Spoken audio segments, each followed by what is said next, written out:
Résumé du livre « Votre idée va devenir une réalité » de Fabien Olicard. Fabien Olicard est un mentaliste, vidéaste et auteur de plusieurs best-sellers. Dans son livre « Votre idée va devenir une réalité », il propose des méthodes, des outils et des astuces pour mener à bien ses projets. L'ouvrage s'organise en 3 parties. Dans un premier temps, il clarifie le concept d'idée. Il explique ensuite comment transformer ces idées en objectifs concrets. Et enfin, il partage des conseils pour avancer dans la réalisation de ses projets. Dans ce résumé, synthétisons l'essentiel des différents chapitres. C'est parti.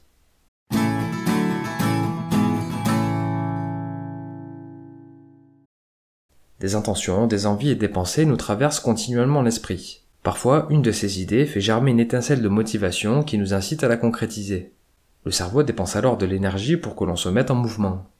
Il faut comprendre que les idées sont communes et faciles à avoir, mais c'est leur concrétisation qui est difficile. Le principal challenge se situe au niveau de la gestion de l'énergie. En fait, les idées induisent une sécrétion de dopamine qui génère un bonheur éphémère et qui nous procure un boost d'énergie et de motivation. La difficulté est que le cerveau ne génère pas éternellement cette hormone du bonheur.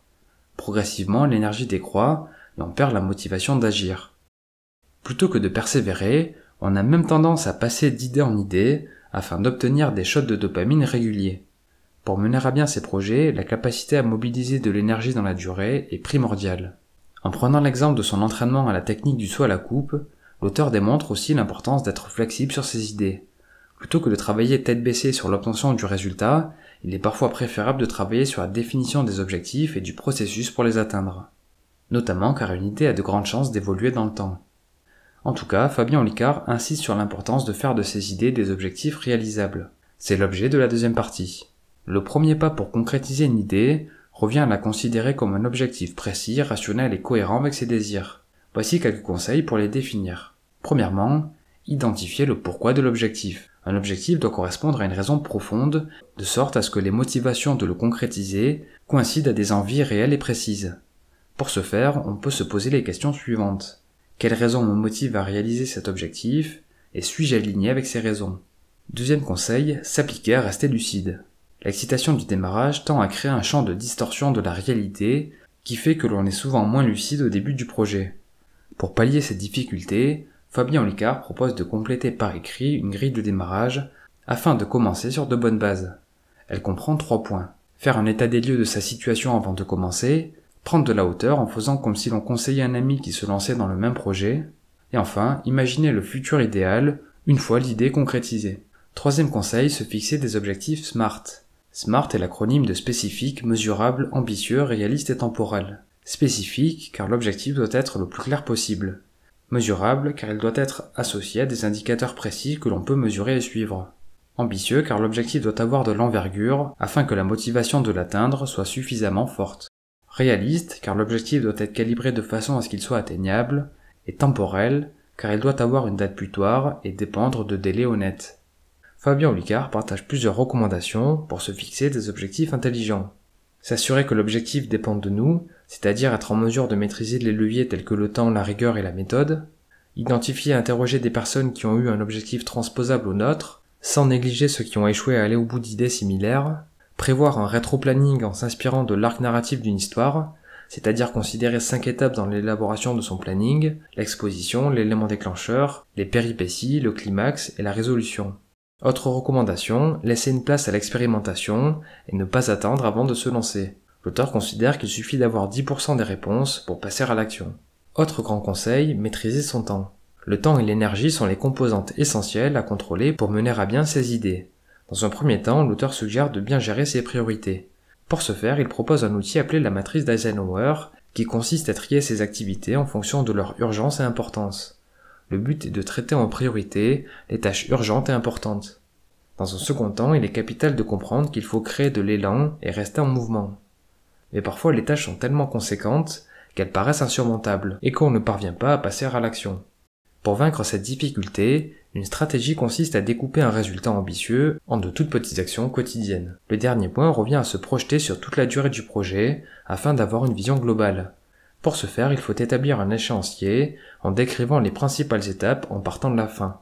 Ensuite, il convient de travailler sur un plan d'action pour avancer progressivement sur chaque objectif intermédiaire. Et enfin, il faut agir un peu tous les jours. Un point à garder en tête est l'importance de rester flexible. Cela consiste à revenir régulièrement sur son rétro-planning pour s'assurer que l'on avance comme prévu et pouvoir l'adapter au fur et à mesure de la réalité du projet. Dans la troisième et dernière partie, découvrons des techniques pour aller au bout de ses projets. Premier conseil, tirer profit de ses émotions et son ressenti. Fabien Olicard aborde d'abord la gestion de la déception. Il explique qu'un objectif peut être factuellement atteint, mais les émotions qui en découlent ne sont pas alignées avec l'accomplissement. Face à un état d'insatisfaction, la première chose est d'accepter les émotions négatives qui en découlent, car elles sont des informations essentielles sur ce que l'on peut faire différemment. Pour en tirer profit, il peut être judicieux de trouver la cause de chaque émotion. Une astuce consiste à utiliser la technique des pourquoi successifs, ou alors reformuler la situation si nécessaire. Ensuite, il convient de trouver les leçons à retirer de cette expérience. Enfin, il faut réfléchir à la manière dont les autres objectifs peuvent profiter de cet apprentissage. Autre conseil, s'entourer des bonnes personnes. L'auteur recommande de commencer un projet seul pour aller plus vite, puis de construire progressivement une équipe qui permettra d'aller plus loin. Pour constituer cet ensemble, il est préférable que les personnes embarquées dans le projet acceptent la vision et l'objectif, aient les bonnes compétences et expertises, aient un état d'esprit compatible, fassent preuve d'une certaine joie de vivre, et de bons soft skills, capacité d'adaptation, curiosité, loyauté, etc. Autre conseil, évitez de tenir compte des critiques. Comme Dory dans le film Nemo, il faut nager droit devant. L'auteur entend par là ne se nourrir que des remarques constructives de son cercle de confiance, des personnes qui possèdent les données permettant d'avoir un conseil, ou des gens qui connaissent les tenants et les aboutissants de qui l'on est, de ce que l'on fait et pourquoi on le fait. Il propose 5 points à garder en tête.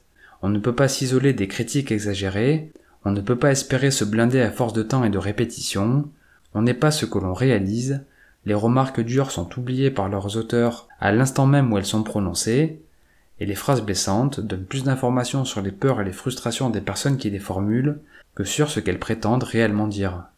Autre conseil, célébrer les réussites, y compris les victoires intermédiaires. Cette habitude et cet état d'esprit sont faciles et plaisants à adopter, car elles contribuent à donner une source de motivation. Il faut retenir que chaque accomplissement mérite d'être regardé et célébré, notamment avec les contributeurs du projet.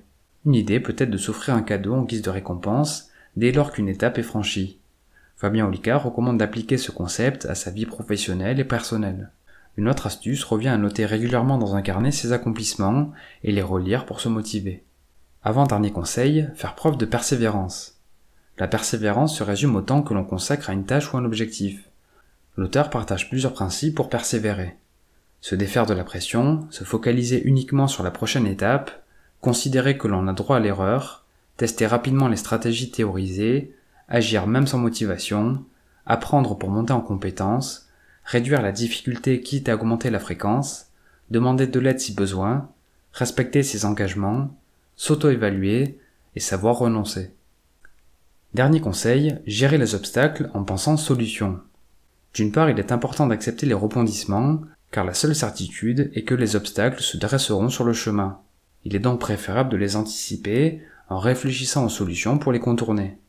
L'auteur suggère de se poser des questions du type « Qu'est-ce qui pourrait m'empêcher d'aller au bout de mon idée ? Quels sont les obstacles qui pourraient me faire peur ? Qu'est-ce qui pourrait me ralentir ? Ou quel événement pourrait me décourager ?»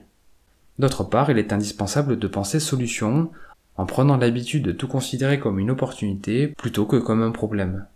Être orienté solution, c'est se focaliser sur ce qui est faisable plutôt que ce qui n'est plus possible. Merci pour votre attention, j'espère que ce résumé vous a plu. Si c'est le cas, je vous invite à le partager, à me faire part de vos remarques, questions et suggestions dans les commentaires. Comme d'habitude, vous pouvez télécharger la fiche de lecture sur mon site internet. Pour ceux qui souhaitent se procurer le livre, vous trouverez un lien affilié vers la page Amazon du produit en description. Pour finir, je vous suggère de vous abonner à la chaîne et d'activer la cloche de notification pour être informé lorsque de prochains épisodes paraîtront. C'était Mr. Fanjo, à très vite.